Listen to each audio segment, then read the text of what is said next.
आज की कहानी कोई काल्पनिक पात्रों की नहीं है। यह उस खामोश रिश्ते की कहानी है जहां एक तरफ त्याग बोला जाता है और दूसरी तरफ चुपचाप सहा जाता है। कहानी है दो पीढ़ियों के बीच की, एक खामोश दीवार की। त्याग केवल एक तरफा नहीं होता, बच्चों की चुप्पी भी समझौता होती है। जब माता पिता कहते हैं कि हमने अपने सपनों को त्यागा है, अपने मनपसंद चीजें छोड़ी हैं, खुद की जरूरतों को नजरअंदाज किया सिर्फ इसलिए कि तुम अच्छा जीवन जी सको, तो वह उनके प्रेम और समर्पण की गवाही होती है। यह सच्चाई भी है कि उन्होंने आर्थिक, सामाजिक, मानसिक स्तर पर बहुत कुछ सहा और छोड़ा, परंतु अक्सर इस त्याग की भाषा में एक अनकही अपेक्षा जुड़ जाती है। अब तुम्हें हमारी तरह ही चलना होगा, हम जो कहें वही सही है। हमारे रास्ते पर ना चले तो हमसे बेवफाई कर रहे हो। आइए अब बच्चों की भी चुप्पी को समझते हैं। बच्चे जवाब नहीं देते क्योंकि वे सीखते हैं कि जवाब देना बदतमीजी है। वे विरोध नहीं करते क्योंकि उन्हें डर होता है कि कहीं रिश्ते टूट ना जाएं। वे अक्सर चुपचाप अपनी इच्छाओं का गला घोंटते हैं, कभी करियर को लेकर, कभी दोस्तों को लेकर, कभी अपनी अभिव्यक्ति को लेकर।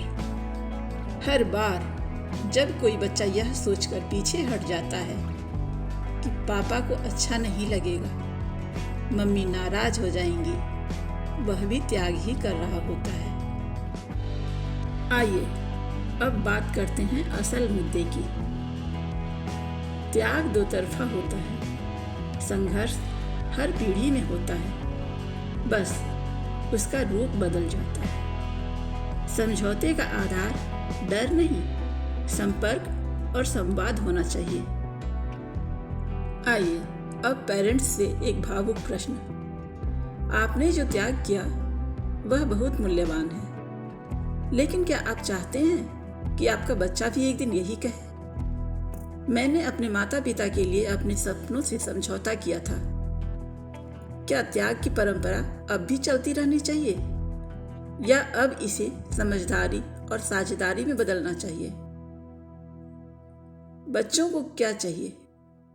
एक सुनने वाला घर, ना कि केवल आदेश देने वाला। एक साझेदार रिश्ता, न कि सिर्फ कर्तव्य और आज्ञा वाला।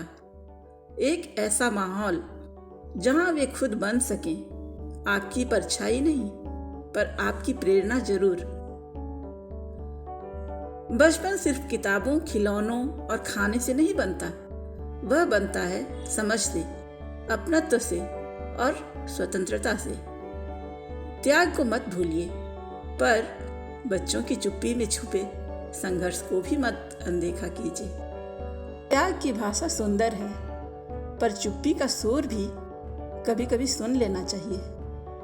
हर पीढ़ी संघर्ष करती है, जरूरत है एक दूसरे के संघर्ष को समझने की, ना कि सिर्फ जताने की।